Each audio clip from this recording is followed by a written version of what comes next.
আমি আজকে এমন একজনকে স্মরণ করতেছি, তার কথা আমার সবসময় অন্তরে এবং আমার হৃদয়ে থাকে। কারণ সে আর কেউ না, সে ডেমা ইউনিয়নের একজন কৃতি সন্তান এবং ডেমা ইউনিয়নের একজন কিংবদন্তি জনপ্রতিনিধি। সে আর কেউ না, সে হলো তরফদার সিদ্দিকুর রহমান মেম্বার, এবং সে একাধিকবার সদস্য হয়েছে ডেমা ইউনিয়নে। এবং তার মতো একজন গুণী ব্যক্তি ডেমা ইউনিয়নে এখন নাই, সেই জন্য ডেমা ইউনিয়নে এত বিশৃঙ্খলা হচ্ছে। এবং তরফদার সিদ্দিক সাহেব যদি বেঁচে থাকতেন, তাহলে ডেমা ইউনিয়নে এই ধরনের সন্ত্রাসী কার্যকলাপ হতো না এখন এই মুহূর্তে। এবং আমার এতই কাছের লোক ছিল, এমন কোনো দিন নেই যে সে আর আমি দুইজনে আমরা এক জায়গায় বসে কথা না বলতাম।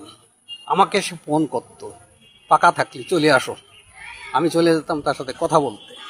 এবং সে আপনার হার্টে প্রবলেম দেখা দিছিল, দেখা দিলে আমাকে বলল, তাহলে আমার তো হার্টের ডাক্তার দেখা যাবে, কি জানি নাম আছে, দেবী সেটি নাকি। আমি বলছি হ্যাঁ। তা আমি তাকে নিয়ে ইন্ডিয়ার উদ্দেশ্যে রওনা দিলাম। ইন্ডিয়ায় যে ডক্টর দেবী শেঠিকে তাকে দেখিয়ে আনছিলাম, এবং তার যে প্রবলেম ছিল কার্ডিওলজি, এবং সেটা ঠিক হলো, এনজিওগ্রাফি করা হলো। তারপরে সে দীর্ঘদিন ভালো ছিল।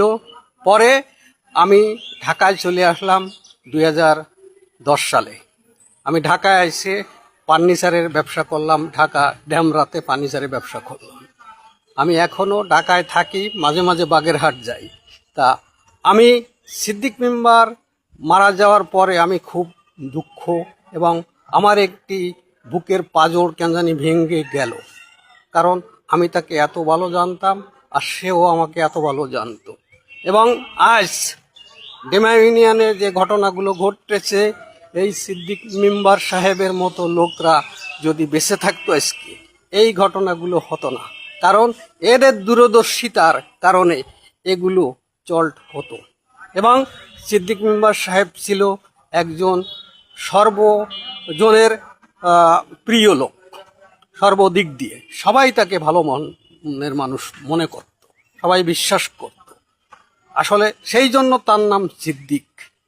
সিদ্দিক মানে বিশ্বস্ত লোক। এবং সিদ্দিক মেম্বার সাহেব এর মৃত্যুতে ডেমা ইউনিয়নবাসী এবং তারা একজন ভালো জনপ্রিয় একজন